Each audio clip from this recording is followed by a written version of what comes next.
Hello hello hello everyone. आप सभी का स्वागत है हमारे चैनल पर। और इस वीडियो में जिसमें हम निफ्टी, बैंक निफ्टी और फर्दर मार्केट का एनालिसिस करेंगे, और मैं आपको वो सारे की पॉइंट्स इसमें बताऊंगा जो आने वाले मार्केट में प्रीवियस कुछ डे में आपकी हेल्प करेंगे। आपने लास्ट वीडियो में देखा होगा, हमने एक चैनल और निफ्टी, बैंक निफ्टी वगैरह का एनालिसिस किया था। उसके अकॉर्डिंग क्या मूवमेंट हुए वो दिखा देता हूँ। मैं आपको कुछ दिनों से मैं लाइक ट्रैवल कर रहा था और मैं अभी काम नहीं कर रहा था, दैट्स वाई मैं वीडियो नहीं डाल पाया। बट अब मैं कोशिश करूँगा कि रेगुलर बेसिस पे आपके लिए वीडियो आए। पिछले कुछ दिनों में लाइक लास्ट वीक में काफ़ी उठापटक हुई है, और उसके बाद मार्केट एक रीज़नेबल जगह पर आया है, holding the levels and all. तो हम देखते हैं क्या सारी चीज़ें चल रही हैं। मैं इस वीडियो में फटाफट आपको सारे लेवल्स का जो एक टेक्निकल है वो बता देता हूँ, समझा देता हूँ। होपफुली उससे आपको हेल्प मिलेगी आगे अपना गेम प्लान करने में, कि किस तरह से सेटअप बन सकते हैं। क्या आप डिफरेंट डिफरेंट टाइम फ्रेम पे अपना डिफरेंट डिफरेंट टाइम फ्रेम पे आप ट्रेड कर सकते हैं, अपना अपने अपने ट्रेड को एग्जीक्यूट कर सकते हैं, प्लान कर सकते हैं, चाहे वो स्विंग में हो या फिर इंट्राडे में हो।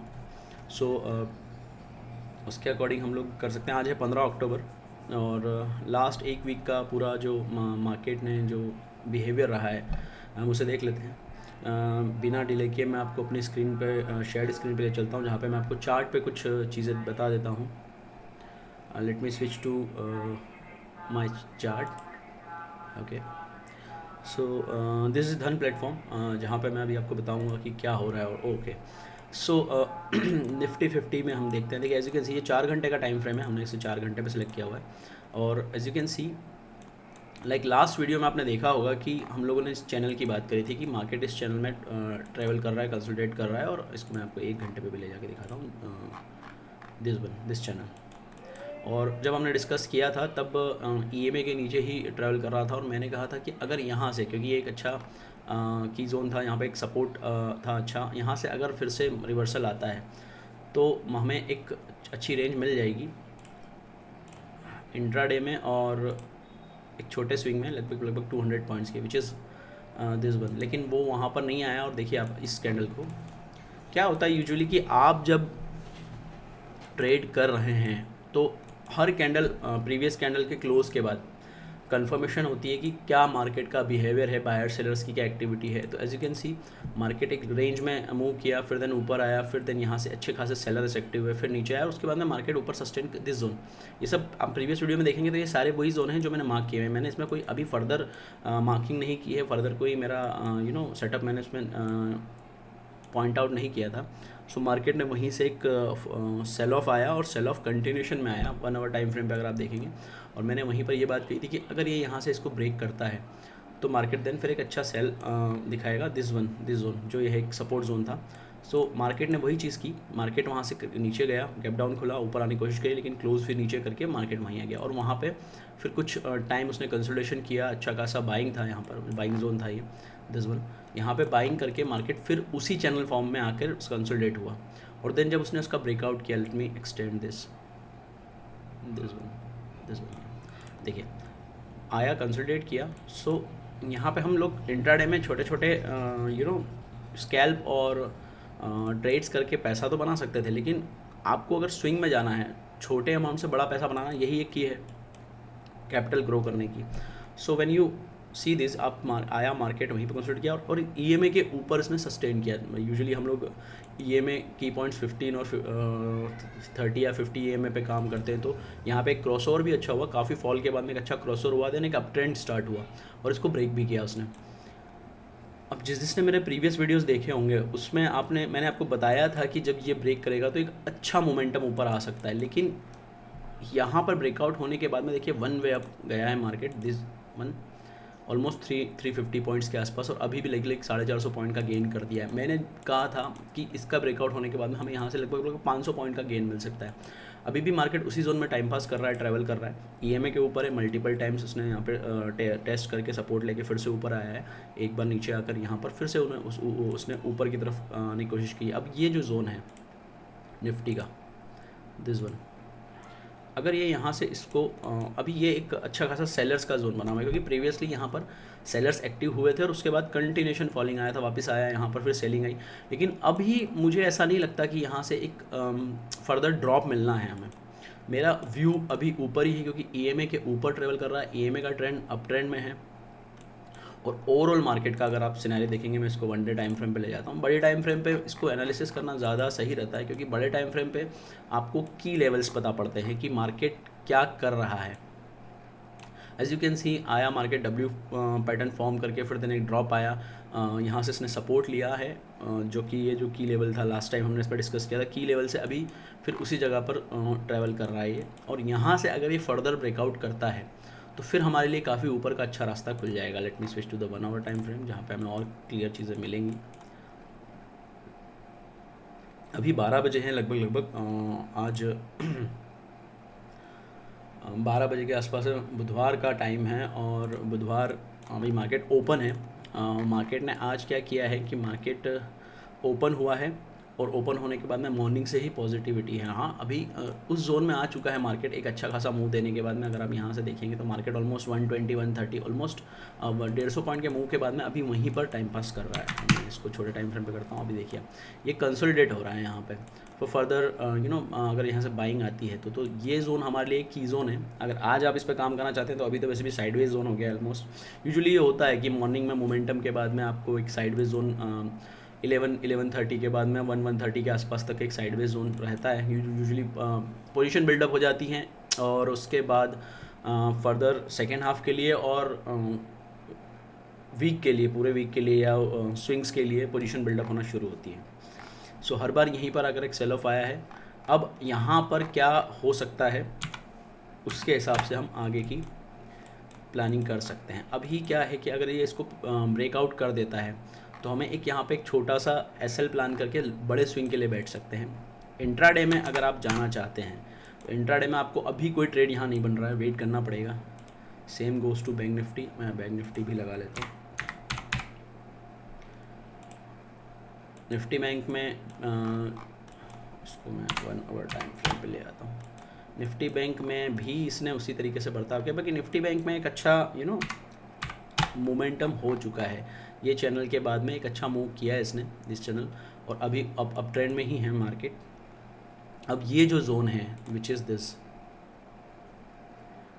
जोन, ये अच्छा खासा सेलर का एक्टिवेशन है। यहाँ पर मार्केट ट्रैवल कर रहा है। अगर ये यहाँ से फर्दर सस्टेन करके कंसोलिडेट करता है, क्योंकि बड़ा टाइम फ्रेम है, तो यहाँ पे कंसोलिडेशन में भी लाइक 1 2 3 दिन यहाँ पे टाइम पास करेगा। छोटे छोटे आप यहाँ पे स्विंग्स कर सकते हो, लेकिन इस consolidation which is this one 57,300 से लेकर ये जो जोन है 56,800, मतलब यहाँ से कुछ 550-60 पॉइंट ऊपर, 100 पॉइंट ऊपर आएगा, फिर कंसोलिडेट करेगा। तो इस जोन में छोटे छोटे आप स्कैल्प करके जब ये यहाँ से ब्रेकआउट करे तब हम लोग आगे फर्दर अप मूव के लिए बैठ सकते हैं। सेंसेक्स में भी यही कहानी है।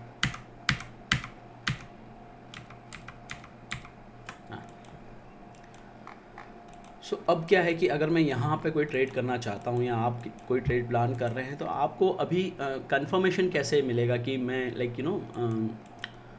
उतना मूवमेंट कैप्चर कर पाऊँगा कि नहीं, कि रिस्क रिवॉर्ड आपका वैसा बनेगा कि, क्योंकि कहीं भी जा सकता है। टू बी ऑनेस्ट, मार्केट यहाँ से कहीं भी जा सकता है। ऐसा तो है नहीं कि मेरा एनालिसिस कह रहा है कि बाइंग साइड है तो आज ही वो बाइंग आ जाएगी, क्योंकि अब जो बाइंग होना थी इसमें हो गई। बायर्स नो डाउट यहाँ पे एक्टिव हैं। बायर्स एक्चुअली नीचे से ही एक्टिव हैं। बायर्स नीचे से एक्टिव हुए और उन्होंने इस पुल बैक में और फर्दर, क्योंकि ऑब्वियसली अगर यहाँ से सेलर्स एक्टिव हो जाते तो मार्केट को नीचे आ जाना चाहिए था, लेकिन उसने वो चीज़ हुई नहीं। तो ऑब्वियसली वो एक वीक हैंड्स को निकाल कर और फिर फर्दर अप मूव के लिए था, वही चीज़ हुई। वीक हैंड्स निकले, ओपनिंग मार्केट में ही एक अच्छा खासा कैंडल आया, और इस कैंडल के बाद में एक छोटा सा retracement, which is the best entry point. कारण क्या है, अब आप जैसे कि कभी कभी एंट्री करते हैं तो एंट्री का आपका फंडा क्या होना चाहिए, मैं आपको बताता हूँ। सपोज ये 15 मिनट का टाइम फ्रेम है और आप और छोटे टाइम फ्रेम पे, जैसे 15 minute is good time frame. अब मैं 15 मिनट 5 मिनट पे अगर करता हूँ तो आपको केओस ज़्यादा बढ़ेगा, और 1 मिनट पे तो करने का कोई सेंस है नहीं। सो जैसे कि 15 मिनट का आपने टाइम फ्रेम दिया, मार्केट खुला, आपने कुछ नहीं करना है, ये कैंडल बनी, विक भी बना, विच इज़ गुड कि बायर सेलर्स में एक हॉच पॉच है और बायर्स यहाँ पे विनर्स हैं। फिर देन इसी जगह से, क्योंकि यहाँ पे फर्दर एक सेलिंग आई थी, मल्टीपल टाइम्स यहाँ पे रेजिस्टेंस भी है, सेलिंग आई, और इस सेलिंग के बाद में एक ये जो विक बना, ये विक आपके लिए बहुत इंपॉर्टेंट होता है। सो ये विक बना और देन फर्दर सेलिंग आई और इसने भी विक बनाया। अब यहाँ कहीं पे अगर हम एंट्री करते हैं, क्योंकि देखिए इसका 50% के आसपास आके यहाँ पे होल्ड किया और फिर देन एक अच्छा कैंडल बनाया, तो अब या तो यहाँ कहीं पे बनाइए, थोड़ा सा रिस्की हो जाएगा क्योंकि उसका हमें एसएल बड़ा बनेगा। फिर जब ये ऊपर की तरफ मूव कर गया और हमें कैंडल क्लोज मिल गई विद अ प्रॉपर विक, तो हम लोग एक छोटे से एसएल के साथ में 40 पॉइंट्स के एसएल के साथ में रुकेंगे। तो अगर आप रिस्क रिवॉर्ड देखेंगे तो 40 पॉइंट के सामने अभी भी अगर जिस जगह पर ये ट्रैवल कर रहा है, 40 के सामने आपको 1:2 का रिस्क रिवॉर्ड तो ईजिली मिल जाएगा। देखिए 70-75 पॉइंट्स तक अब गया है और यहीं पे कर रहा है। सो और यहाँ पे क्या होता है कि इस जगह पे आ भी गए, आपको अभी वो 1:2 अचीव नहीं भी हुआ है, तो एटलीस्ट आपका जो ट्रेड है वो रिस्क फ्री कर दिया अब आपने। सो सबसे इम्पोर्टेंट चीज़ जो हमारे डिसिप्लिन और साइकोलॉजी को बहुत इंटैक्ट करती है वो है कि हम सिक्योर कितनी जल्दी हो जाते हैं। सो सपोज़ आपने ये वीक पे रिट्रेसमेंट पे अगर आपने यहाँ कहीं कर लिया और फेवर में आपके चला गया तो आपका रिस्क रिवॉर्ड बहुत ही प्यारा होगा, पर आपने यहाँ नहीं भी किया। मैं इस कैंडल की बात कर रहा हूँ अराउंड 10 o'clock की, मैं इसको 5 मिनट पे लाता हूँ। तो दिस कैंडल अब ये यहाँ पर आया, काफ़ी वीकनेस आई, सेलर्स एक्टिव नहीं थे, सेलर्स का कोई पार्टिसिपेंट इतना बड़ा नहीं था। इस बाइंग के बाद में एक छोटा सा कंसल्टेशन हुआ और देन फिर जब ये कैंडल बनी और अगली कैंडल बनी तो मैंने यहाँ पे कहीं पे एंट्री कर ली सपोज, ठीक है, और मेरा एसएल था इस 15 EMA के नीचे कहीं पर, विच इज़ नॉट हिट, और टारगेट हम 1:2 का लेंगे ऑब्वियसली। तो अभी ये 1:2 यहाँ पे होता है हमारा, विच इज़ नॉट अचीव्ड अभी। अब लेकिन क्या है, इसको मैं और आगे एक्सटेंड करता हूँ इसमें।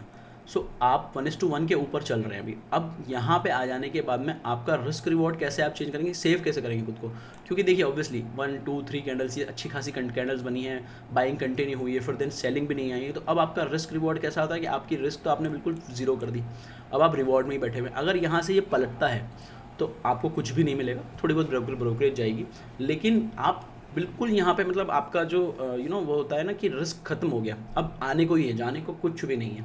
सो आने को जब है और अब जाने को कुछ नहीं है तो हम इसको फिर क्यों हाई करें कि 40 पॉइंट के अगेंस्ट में हमने 80 पॉइंट प्लान किए थे, अभी 60 पॉइंट मिल रहे हैं तो 60 पॉइंट लेके बाहर निकल जाए, 1:1.5 के आसपास का रिस्क रिवॉर्ड होगा, विच इज़ ठीक है, ओके, कुछ कंडीशन में हम बुक करते हैं, लेकिन इस ट्रेड को फर्दर डेवलप होने दें। हाँ, मेरा कहना है कि इस ट्रेड को फर्दर डेवलप होने दीजिए, मतलब मैं इस ट्रेड की बात नहीं कर रहा हूँ, एक एग्जाम्पल है ये, तो कोई भी ट्रेड आपने इस तरह से प्लान किया है तो उसको फर्दर डेवलपमेंट होने दें। अगर आपका ट्रेड डेवलप नहीं होने दे रहे हैं आप, तो बड़े पॉइंट्स के लिए गेन कैसे करेंगे। चलिए ठीक है, आपने यहाँ पे एक लॉट लिया था, मैं इसका आपको ऑप्शन चार्ट भी दिखाई देता हूँ, इससे आपको एक बेटर अंडरस्टैंडिंग होगी कि मैं कहना क्या चाह रहा हूँ। ये हमारा निफ्टी का है और हम लोग जब एंट्री की बात कर रहे थे तो ब्रेकआउट था 25,250 के आसपास। तो 25,200 का जो हमारा कॉल है, क्योंकि हमारी बाइंग साइड की का व्यू था हमारा 25,200 का कॉल, दिस वन। अब देखिए आपको उससे ये भी समझ आएगा कि 1 मिनट का टाइम फ्रेम है, मैं इसको 15 मिनट पे शिफ्ट करता हूँ, उससे आपको ये भी समझ आएगा कि आपका ट्रेड कैसे डेवलप हो सकता है और आप शांति से कैसे बैठ सकते हैं। अब ये है 5 मिनट का, मैं इसको 5 मिनट पे लगा के सेम दोनों चीज़ों को एनालिसिस करता हूँ। दिस वन, हमने एक एंट्री प्लान करी थी दिस कैंडल 10:10 पे, उस वक्त ये जो 10:10 पे था लगभग हमारा प्राइस था 177, मेरे यहीं पे कहीं पे एंट्री हुई होगी, इस मेरे निफ्टी के चार्ट के अकॉर्डिंग यहाँ पे कहीं पे मैंने एंट्री करी, क्योंकि वो एक अच्छा है, ठीक है, इसमें और उसमें डिफरेंस है, लेकिन प्राइस उसके अकॉर्डिंग ही रिएक्ट करेगा। एसएल हमारा नीचे होता अराउंड 150 के आसपास, तो मतलब 177 150 भी नहीं होगा, थोड़ा सा ऊपर ही होगा, लेकिन वो ठीक है, सेफ साइड एक उसको बफर जोन देना चाहिए। 177-75 जो भी आपकी एंट्री हो वहाँ पे एंट्री करके आप 1:2 का रिस्क रिवॉर्ड देख रहे हैं, ठीक है, तो ये ऑलरेडी यहाँ पे डन हो चुका है, लेकिन इसमें अभी हमारा वो आना बाकी है, तो हम उसके अकॉर्डिंग अगर बैठते हैं तो हम लोग उसको 1:3 ले जाते हैं, ठीक है, वो नहीं आया। अब क्या हुआ है कि इस डेवलपमेंट में जब मार्केट ने कंटिन्यूसली बाइंग सेलिंग करके और एक ऊपर की तरफ मूव कर दिया, तो पहली चीज़ तो ये होगी कि जब इस मूवमेंट के बाद और यहाँ पे कंसिडर जब ये कैंडल बन गई दिस वन, तो आपका काम ये है कि पहली चीज़ तो कि आपका रिस्क ज़ीरो हो जाना चाहिए, उसके बाद में फिर आपका जो एसएल है वो ये आ जाता है। अब क्योंकि एसएल सेफ़ होना चाहिए तो सेफ़ एसएल में हम लोग यहाँ पे आ गए। इसमें क्या हुआ, अब आप रिस्क फ्री हैं ऑलमोस्ट, अगर आप एक लॉट में भी यहाँ काम करते हैं और आपकी एंट्री यहाँ थी, तो अब आपको ये लगभग 20 पॉइंट मतलब 1500 रुपये तो आपको मिलना ही मिलना है, चाहे जो हो जाए। सो अब आप यहाँ से आपकी जेब में कुछ ना कुछ लेकर जाएंगे, देकर कुछ नहीं जा रहे, पहली चीज़ रिस्क फ्री है। अब आप कॉन्फिडेंटली बैठोगे। अभी जो मार्केट चल रहा है अगर मैं इस कैंडल की बात करूँ, आपको निकलना भी था तो आपको यहाँ पे ऑलमोस्ट 50-60 पॉइंट्स मिल गए होते। मतलब लगभग 4,500 रुपये के आसपास आपको मिल गया होता। अभी भी मतलब अच्छा खासा 40 पॉइंट का आपको गेन मिल रहा है, मतलब 3,000 रुपये के आसपास आपका एक लॉट में बन जाता। लेकिन अब क्या है कि अगर ये यहाँ से इसी तरह कंसोलिडेट कर रहा है और यहाँ से अगर ये ब्रेक करता है तो यू नोज कि आपको 1:3, 1:4 रिस्क रिवॉर्ड कितना भी मिल जाता। अब आप देखिए इस जगह से एंट्री पॉइंट से उस पेशेंटली आप बैठे हुए हैं और यहाँ पे आपको 45 पॉइंट मिल रहा है, ऑलमोस्ट ये 60-70 पॉइंट का। लेकिन अगर आपको एक अच्छी एग्जिट मिलती है तो वाई नॉट 80 पॉइंट्स, 100 पॉइंट, मतलब लगभग आप 100 पॉइंट्स भी कैप्चर करते हैं यहाँ पे, which is the best number. आप 100 पॉइंट्स बहुत होता है, एक लॉट में 7,500 रुपये का प्रॉफिट। ब्रोकरेज कितना लगेगा? 100-120 रुपये, 80 रुपये, 90 रुपये के समथिंग कुछ होगा, तो आपने ऑलमोस्ट 7,500 रुपये बनाए। तो इन्वेस्टमेंट कितना होता हमारा, मतलब आपका इन्वेस्टमेंट यहाँ पे 177 पे भी अगर आप बाय कर रहे हैं, 177 पे आपका एक लॉट अब आपको यहाँ पे बाय करना है, तो एक छोटा सा क्यों नहीं एक्टिव हो रहा है, बाइंग एक्टिव नहीं हो रही है, आई डोंट नो कोई रिफ्रेशमेंट का इशू है, बट ठीक है, मैं आपको उसी क्वांटिटी के हिसाब से बता देता हूँ। सो 13,275, और राउंड फिगर में अगर आप 13,500 पकड़ें, कम ज़्यादा थोड़ा बहुत, तो 13,000 के सामने आपने 50% का गेन कर लिया, 7,500 रुपये। सो इससे अच्छा नंबर और क्या होगा? मतलब मैं एक लॉट में 14-15 हज़ार रुपये सोच रहा हूँ, 100% रिटर्न, विच इज़ ठीक है, पॉसिबल हो सकता है, लेकिन क्या 50% रिटर्न सिर्फ 13,000 के इन्वेस्टमेंट में 7,500 रुपये बनाना बहुत अच्छी बात है। सो ये इस तरीके से आप उसको डेवलप होने दीजिए। खैर ये तो हो गई एक बात, क्योंकि मुझे आपको चार्ट पे समझाना थी ये सारी चीज़ें। Let me switch to this one, delete this. So Nifty में तो अभी एज सच मैं सेलिंग की तरफ प्रेफर नहीं करूँगा कि हम सेलिंग की तरफ जाएं निफ्टी में अभी। अब जो सिनेरियो बन चुका है, काफ़ी अच्छी स्ट्रॉन्ग बाइंग आई है, काफ़ी सारे वीक हैंड्स को निकाल दिया है यहाँ से निफ्टी ने, और ये सारे वीक हैंड्स निकल गए हैं यहाँ से। लेट मी क्लियर दिस, सारे वीक हैंड्स निकल गए यहाँ से, और अब हम 25,500 और देन उसके बाद में फिर 25,600-700 पॉइंट्स की रेंज को क्रॉस करके अगर ऊपर जाते हैं तो आपको देन अब फर्दर अच्छा मूव मिलेगा। Same goes to Bank Nifty.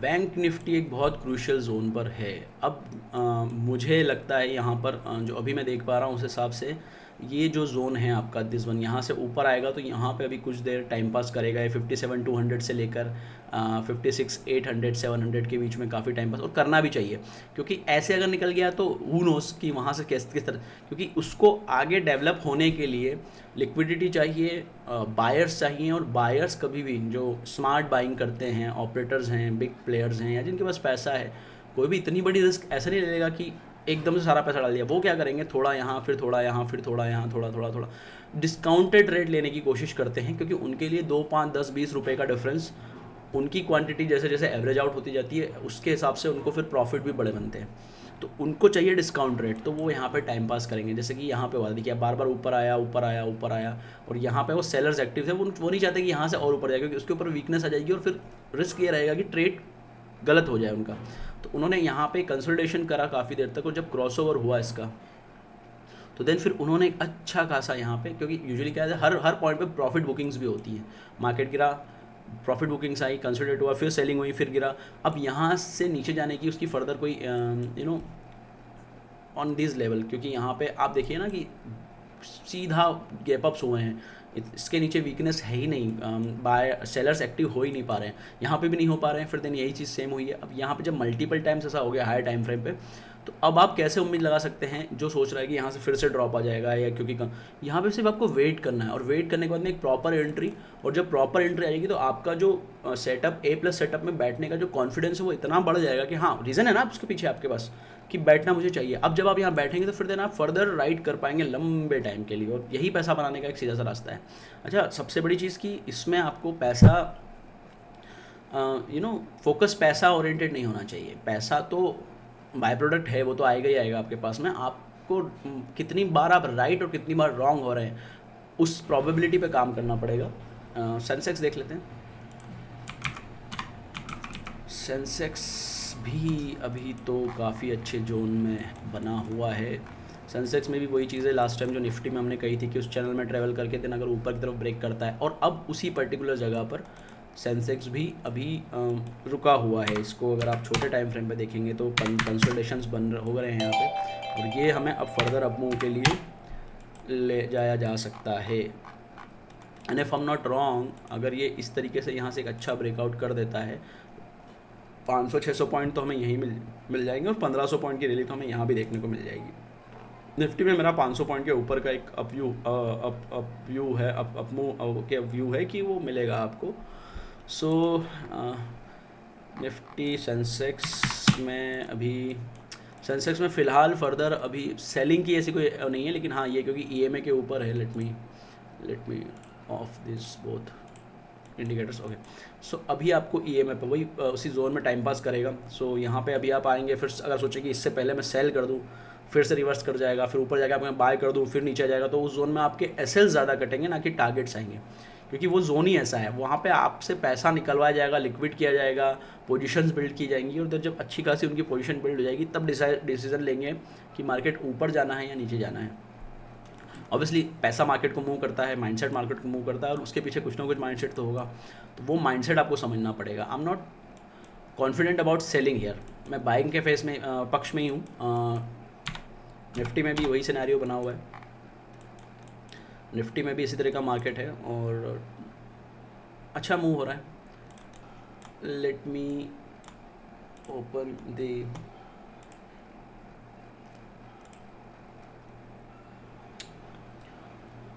Okay, हम लोग को स्टॉक स्पेसिफिक भी देख लेते हैं कि स्टॉक्स में क्या चल रहा है अभी।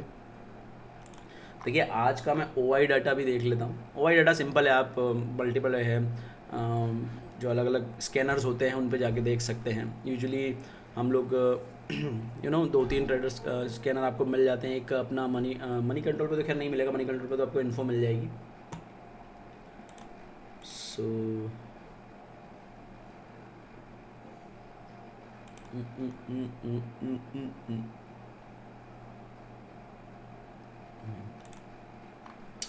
अभी स्पेसिफिक सेक्टर वाइज तो reality, PSU bank, metal, energy, almost एक ग्रीन है सारी चीज़ें। और उसमें भी अगर आप रियलिटी में अगर जाएंगे तो रियलिटी में शोभा, फिनिक्स लिमिटेड, गोदरेज प्रॉपर्टीज़, ये डीएलएफ वीएलएफ में, इनमें सब में अच्छा मूव हो रखा है। हम लोग निफ्टी 50 के स्टॉक्स में देख लेते हैं। तो आज Nestle India, this one Nestle India, okay इसमें 1 मिनट में को इसको लॉगिन कर लेने दीजिए पहले।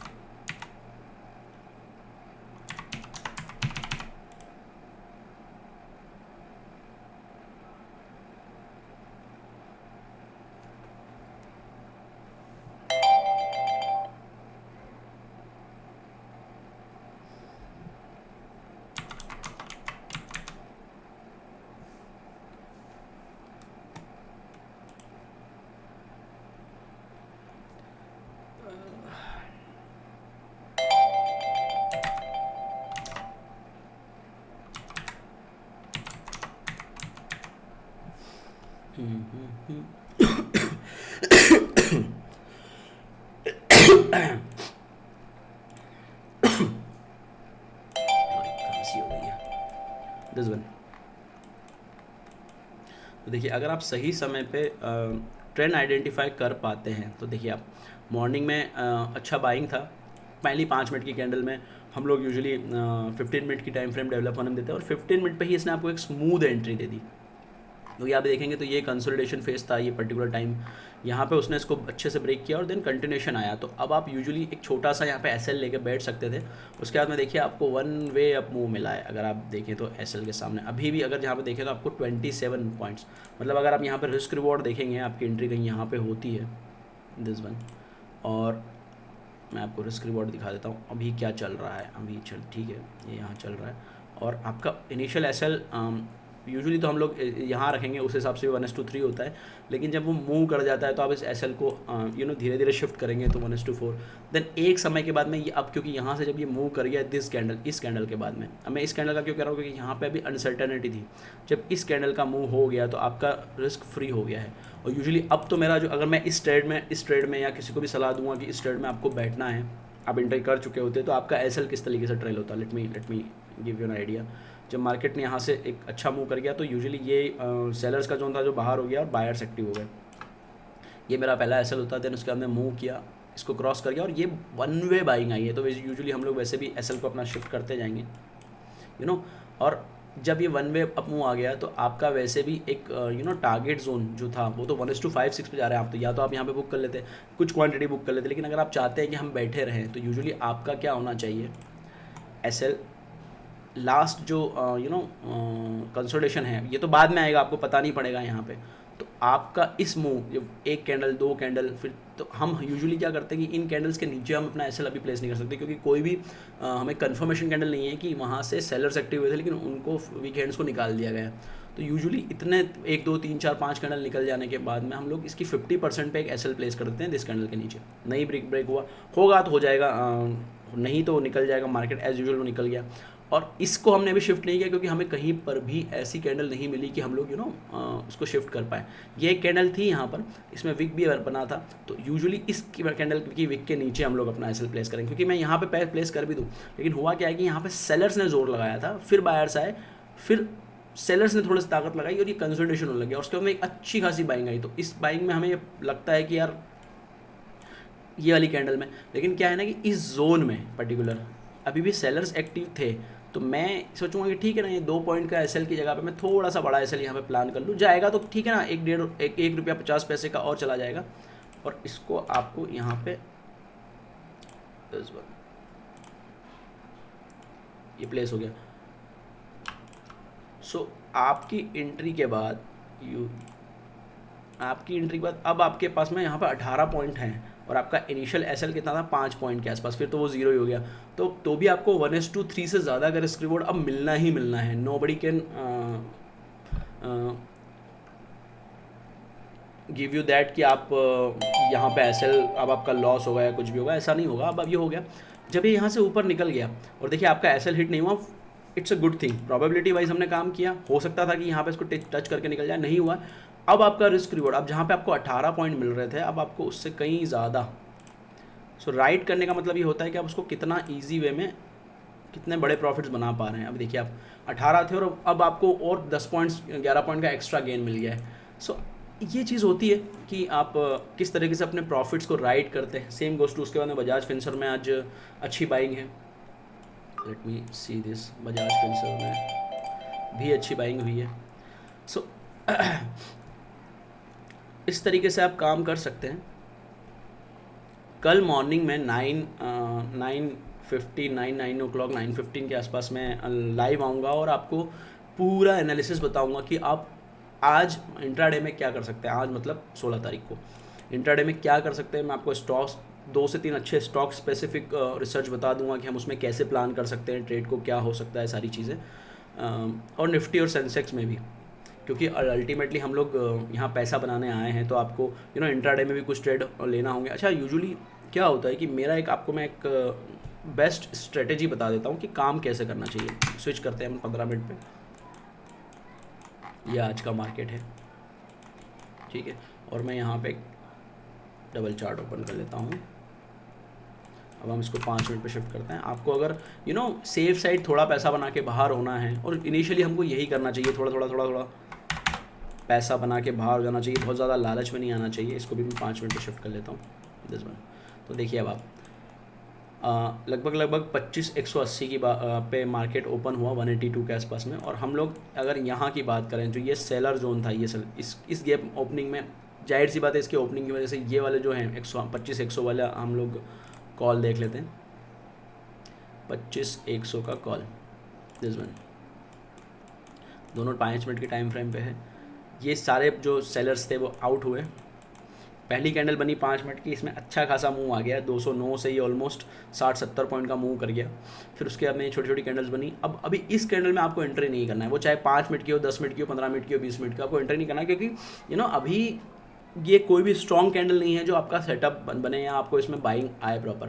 अब आपको वेट कर करना है, क्योंकि देखिए आपके EMS से, मतलब EMS स्ट्रेटेजी अगर आप फॉलो करते हैं तो 60 पॉइंट्स ऊपर है, तो आप वेट करिए कि आप कितना मैक्सिमम डिस्काउंटेड प्राइस पर ले सकते हैं इसको। अच्छा, अब बहुत अच्छा एग्जांपल है ये, इस एग्जांपल को आप अच्छे से देखिए। यहाँ पे ये एक कैंडल गिरी, दिस वन। अब यहाँ पे हमें बहुत अच्छा डिस्काउंट मिल गया, जो चीज़ 160 260 पे थी वो ऑलमोस्ट 230-40 पे आ गई, लेकिन यहाँ पे भी एंट्री आप नहीं करोगे, क्यों? Because of this candle. ठीक है, ऊपर का विक बहुत छोटा है, ऐसा नहीं कि यहाँ पे बायर्स एक्टिव है, विक नहीं है, और कैंडल का क्लोज बहुत स्ट्रॉन्ग है। तो क्या ये तुरंत रिवर्स हो जाएगा? I don't think so. अब मैं यहाँ से अगर इसमें एंट्री कर लेता हूँ दिस वन, और ये कहीं यहाँ आ जाए फिर से, तो मेरा ऑलरेडी ऐसा लग जाएगा, मैं आउट फॉर द डे, मेरे पास कुछ बचेगा ही नहीं। क्योंकि एक लॉट में भी अगर मैं इतना लॉस ले लूँगा, इतना लॉस 30-40 पॉइंट का, तो मैं 2100 रुपये 3000 रुपये के आसपास का लॉस खा के बैठ जाऊँगा, तो कोई मतलब नहीं है उस चीज़ का, सो वेट किया हमने, इंडिसिसिव कैंडल बनी, फिर वीक बना, लेकिन फिर से रेड कैंडल बनी, और यूजुअली मैं बाइंग साइड में हूँ तो मैं रेड कैंडल में तो इतना कॉन्फिडेंट रहूँगा नहीं। फिर देन वही चीज़ हुई, यहाँ पे ये कंसोलिडेट होता रहा। अब आप इसको देखिएगा, जैसे ही ये कैंडल बनी, इसने लास्ट 1 2 3 ऑलमोस्ट 4 कैंडल्स को इनगल्फ कर लिया, और इसके बाद में अब आप देखिए आपकी प्राइस कहाँ आ गई, 240 के आसपास। ठीक है, वहीं खरीदी हुई जहाँ पे हमें, लेकिन वहाँ पे हमें कन्फर्मेशन नहीं था, यहाँ पे हमें कन्फर्मेशन है। तो 240 के आसपास आपने अपना एंट्री बनाया, 15 पॉइंट का एसएल, तो 240 के आसपास आपने अपना एक एंट्री बनाया, और ईएमए के नीचे थोड़ा सा 15-17 पॉइंट का आपने एसएल प्लेस किया। अब रिस्क रिवॉर्ड हम लोग इसमें 1:2 यही हो गया हमारा, लेकिन क्योंकि इसको आपको डेवलप होने देना है, कोई भी बैक कैंडल नहीं बनी है, तो आप इसको अभी फ्री छोड़ दीजिए। अभी यूजुअल आप देखेंगे तो इसमें 1:5 का रिस्क रिवॉर्ड गया है। ठीक है, मैं ये नहीं कह रहा हूँ कि वो आपको मिल जाएगा, नोबडी नोज़ की मार्केट कहाँ जा रहा है। अब आपने जब इसको ले लिया, और ये जो बाइंग आई है ईएमए के ऊपर ही ट्रेल कर रहा है, और यहाँ पे आया तो 1 कैंडल 2 कैंडल 3 कैंडल, आपको बहुत अच्छा गेन मिलता गया। एक लॉट है आपके पास, तो या तो आपको प्रॉफिट बुकिंग करनी पड़ेगी, लेकिन जब रिट्रेसमेंट नहीं हो रहा है हर कैंडल का, हो सकता है ये कैंडल यहाँ रिट्रेस हो जाए तो आप यहाँ पे निकल जाते। ये कैंडल ने फिर किया, फिर देन ऊपर कंटिन्यूशन आ गया। अब आपका काम इतना सा है कि आपको यहाँ पे आके 274 पे आपका ऑलमोस्ट 238-40 के आसपास आपकी एंट्री बनी, 274 के आसपास आपने एसएल प्लेस कर दिया, वो नहीं कटा। स्टिक टू द एसएल, और प्रॉफिट का जो आपका बुकिंग है उसको आप डिफाइन करते रहिए, बढ़ाते रहिए, बट एसएल पे स्टिक रहिए। आपने उसको प्लेस किया, नहीं हुआ, एसएल कट नहीं हुआ, विच इज़ गुड। जब एसएल कट नहीं हुआ और आप बैठे रहे शांति से, और जैसे ही वो अच्छा मूव हो गया, मैं तो कह रहा हूँ ना, इस कैंडल में भी आपको देखो कितना 1:4 का रिस्क रिवॉर्ड मिल गया, मोर देन 4। तो एक कैंडल, एक trade done for the day, आपका काम हो गया। नहीं तो क्या होता, मेरी बात सुनिए ना, अगर आपको नहीं आपका यहीं पर आपने एंट्री करी, और इसी कैंडल में आपको कितना 17 पॉइंट का एसएल लग जाता। 17 पॉइंट का एसएल आपका कितना हो गया है, मतलब ऑलमोस्ट 1200-1250 रुपये। ठीक है ना, एक आपके पास कैपिटल है, छोटा कैपिटल, लेकिन उस कैपिटल के सामने हमने छोटा सा लॉस लिया, हुआ तो ठीक, नहीं तो बाहर हो गया। लेकिन उसके सामने आपका प्रॉफिट देखो, आपकी ऑलमोस्ट 80 पॉइंट का प्रॉफिट, हर पॉइंट में आपको 750 रुपये मिल रहे हैं। तो आपका कितना हो गया, लगभग 6000 रुपये के आसपास, 6000 रुपये के आसपास आपको प्रॉफिट मिल गया। तो 1200 की रिस्क सामने 6000, और एक पॉइंट के बाद तो वो रिस्क ही नहीं रह गई ना, खत्म ही हो गया। कुछ ना कुछ तो आप घर पे लेके जा ही रहे हो, क्यों आप लगे रहे? तो अब आपने ये यहाँ पे 6-7 हज़ार रुपये बना लिए। अब आप टाइम फ्रेम पे देख रहे हो, हर टाइम फ्रेम पे आप ये नीचे आया, आपको लगता है कि यहाँ पे आ गया, यहाँ से फिर ऊपर जाएगा, मैं यहाँ फिर ले लेता हूँ।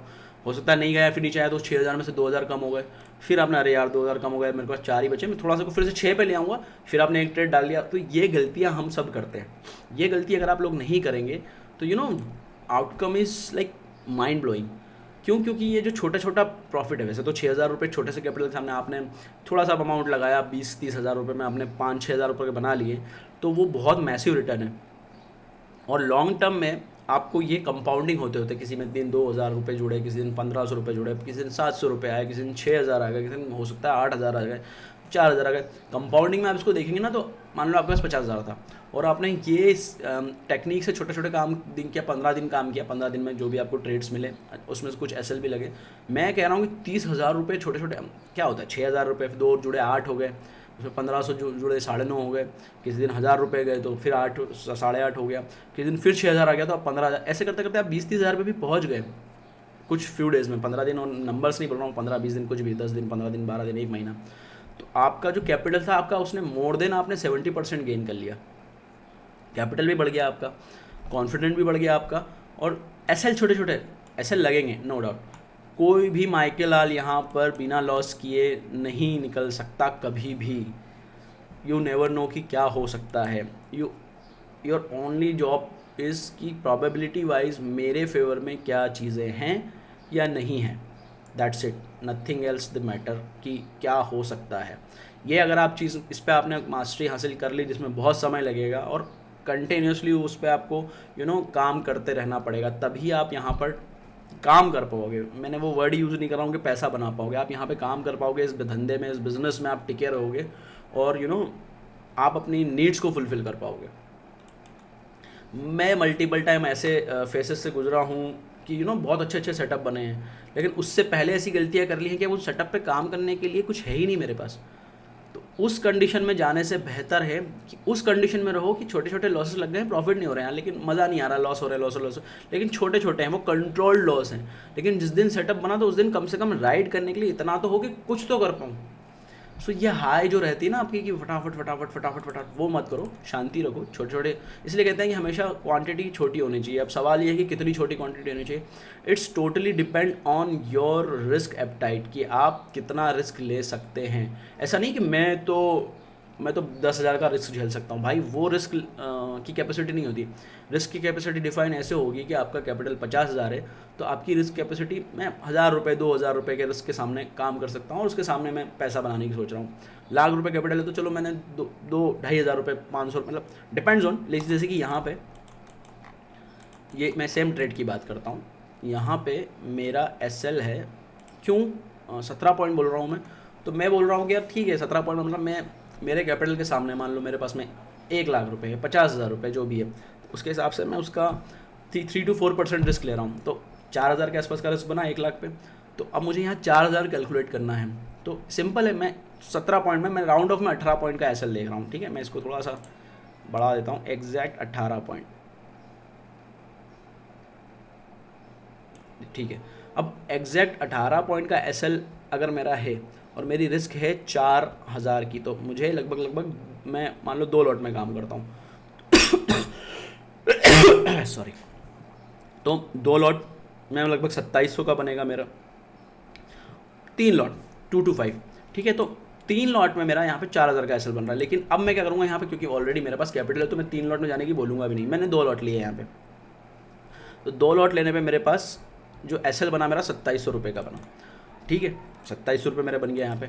अब 2700 रुपये के सामने अगर यही स्ट्रेटेजी में मैं बैठा रहा और मुझे ये एग्जिट मिलती है 74 पॉइंट्स की, तो आपको अंदाज़ा भी है आपने कितना प्रॉफिट बनाया। आपने लगभग 11,000 रुपये से ज़्यादा का प्रॉफिट बनाया। तो 2700 रुपये की रिस्क लेके 11,000 रुपये का प्रॉफिट बनाया, because of this setup is good. अब 11,000 का प्रॉफिट ले लिया, अब मुझे क्या करना है यार, अगला व्यक्ति के पास 11% का गेन आ गया है एक दिन में। 11% का 12% का जो गेन होता है वो हम SIPs और म्यूचुअल्स फंड में साल भर में पाने की कोशिश करते हैं। आप समझ ही नहीं रहे हो इस चीज़ को कि क्या गेम है ये, क्या साइकोलॉजी पे काम करना है, मतलब बहुत होता है। 11,000 रुपये बन गए। अब आप जब यहाँ पे आते हो तो आपको लगता है यार और पैसा, 11,000 तो बन गए, यहाँ पे 2-3 हज़ार रुपये और बना लेता हूँ। भाई क्यों करना है जब आपको पता ही नहीं कि होना क्या है। आप लिटरली, मुझे अभी यहाँ पे नहीं पता है कि अभी एग्जैक्ट क्या हो सकता है। ट्रेंड अप ट्रेंड है, कंसल्टेट हो रहा है, अच्छी खासी बाइंग है, सेलर्स आउट नहीं हुए हैं दिस जोन के। लेकिन आपको क्या पता है, आपको लगता है कि यहाँ से ब्रेकआउट आएगा तो मैं हो सकता है एक ब्रेकआउट देके यहाँ पे और बायर्स को एक्टिव करे और सट्ट से नीचे आके यहाँ पे EMA के नीचे आके इन सबको बाहर करे पहले, हु नोस, उसके बाद फिर भी ऊपर जा सकता है, इन सबको बाहर करे। तो इस केओस में आपने एंट्री करके उस 12-11 हज़ार में से 4,000 गवा दिए, 5,000 गवा दिए, तो आपकी खुशियाँ छिन जाएंगी। आपको वो जो सुहाना 11,000 रुपये का पल था वो इतना गंदा लगेगा। 6,000 उसमें से 7,000 बचे, 6,000, अरे यार इतना 11 डबल डिजिट का, मतलब 11,000 का था वो सिंगल, उसमें 9,000 7,000 पे बैठा हुआ है। दिन बिगड़ जाएगा, मज़ा नहीं आएगा, आप क्लोज ही नहीं कर पाओगे अपना टर्मिनल। सो इस तरीके से काम करें। और आई होप कि ये जो चीज़ें हैं, जो बारीकियाँ मैं इस पर बात कर रहा हूँ, आपको समझ आएंगी। क्रिप्टो में भी हम लोग डिस्कस करेंगे, क्रिप्टो ट्रेडिंग का भी हम लोग, मैं आपको ओवरव्यू दूंगा कि क्रिप्टो में क्या चल रहा है। जैसे कि अभी बिटकॉइन में जो क्रैश आया, ऐसा कोई सिग्निफिकेंट क्रैश वैसा नहीं था कि यहाँ से क्रिप्टो और गिर जाएगा। और देखो भाई, क्रिप्टो है, दुनिया भर में 24/7 उस पर ट्रेड होता है, इतना बड़ा और ह्यूज वॉल्यूम है वहाँ पर, लिक्विडिटी है, तो बहुत आसान चीज़ें हैं। बड़ा पैसा आता है, निकलता है, जाता है, तो और हम कहते हैं कि फ़लानी कंपनी ने मैनिपुलेट किया है, फ़लानी कंपनी का प्लान था, उसने यहाँ नीचे ख़रीद लिया, उसने इतने बिटकॉइन खरीद लिए, इतना इन्वेस्टमेंट कर दिया। तो भाई वो भी तो अपना काम ही कर रहे हैं ना, वो लोग भी तो आप ही की तरह, आप बहुत छोटे हो या और जो दूसरे ट्रेडर्स हैं वो छोटे हैं, वो भी तो पैसा डाल रहे हैं मार्केट को चलाने का या उसकी प्रोबेबिलिटी पे ही तो काम कर रहे हैं, तो वो क्यों नहीं? अरबों खरबों का काम अगर उनका है तो वो भी तो वही कर रहे हैं ना, वो पैसा बनाने के लिए बैठे हैं, तो आप किसी को दोष दे के क्या कर लोगे? भाई खरीदा उन्होंने नीचे से, तो आप तो सेफ रहो। अब किसी ने ह्यूज पैसा उस पर लगा रखा था 1,24,000 के आसपास पे, अगर बिटकॉइन में, और बिटकॉइन ने वहाँ से विद इन फ्यू 1-2 घंटे में पूरा क्रैश होकर 24-25 हज़ार पॉइंट्स गिर गया मार्केट। तो जाहिर सी बात है, आपने इतनी ऊंचाई पे इतना पैसा लगा रखा था और बिकॉज ऑफ वो जंप आउट हो गया आपका, स्किप हो गया, एसएल भी नहीं हुआ और एसएल उड़ गए और नीचे जाके लिक्विडेशन हो गया और सब चीज़ें हो गई, बड़े बड़े लॉसेस हो गए। तो भाई आपने उम्मीद भी तो उतनी ही लगा रखी थी कि यहाँ से 24 से 40 जाएगा।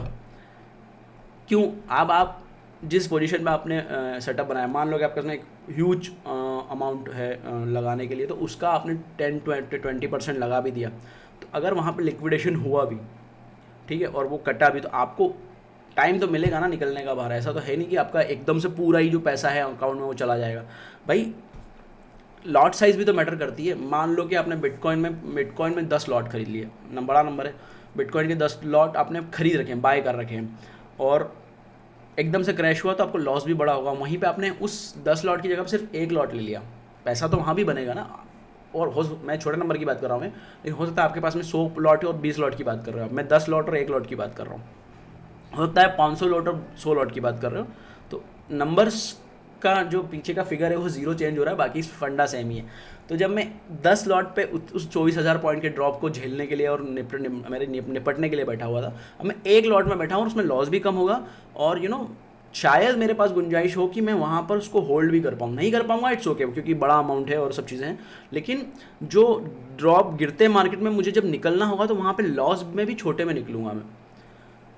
सो वही हुआ, बिटकॉइन वहाँ से क्रैश हुआ और देन 1 आवर 2 आवर 3 आवर्स में वो लाइक क्रैश हो गया, और पूरा तो नहीं लेकिन काफ़ी सिग्निफिकेंट रिकवर भी कर गया, और उसके बाद में उसने फर्दर एक सपोर्ट ले लिया और देन स्टेबलाइज होकर अभी वो लगभग 1,12,000 के आसपास ट्रेड कर रहा है।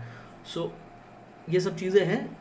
आपका रिस्क मैनेजमेंट और साइकोलॉजी अगर इंटैक्ट नहीं है तो फिर आप कभी पैसा नहीं बना पाओगे, और पैसा बना पाओगे नहीं बना पाओगे मैटर नहीं करता। आप एक काम कर रहे हो, रूल्स फॉलो कर रहे हो, डिसिप्लिन आपको लाइक एक आर्मी मैन की तरह डिसिप्लिन रखना होगा कि हाँ ये करना है और करना है, ये नहीं करना है तो नहीं करना है।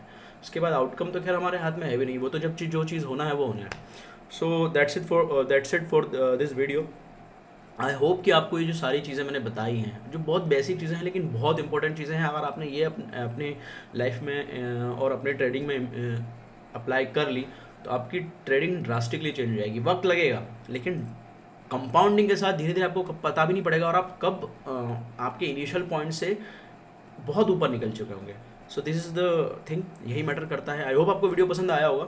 हम लोग क्रिप्टो, गोल्ड, फॉरेक्स वगैरह में भी डिस्कशन करेंगे, एनालिसिस करेंगे।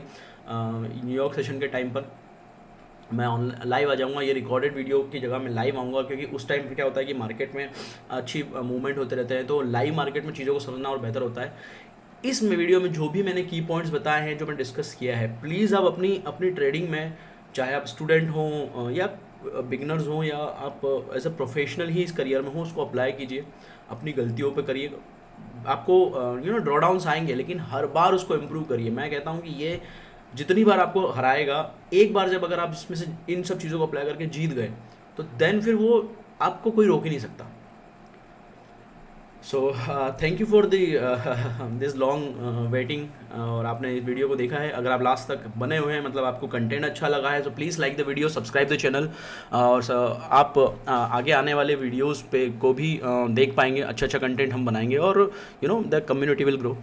Thank you so much, have a nice day and good night.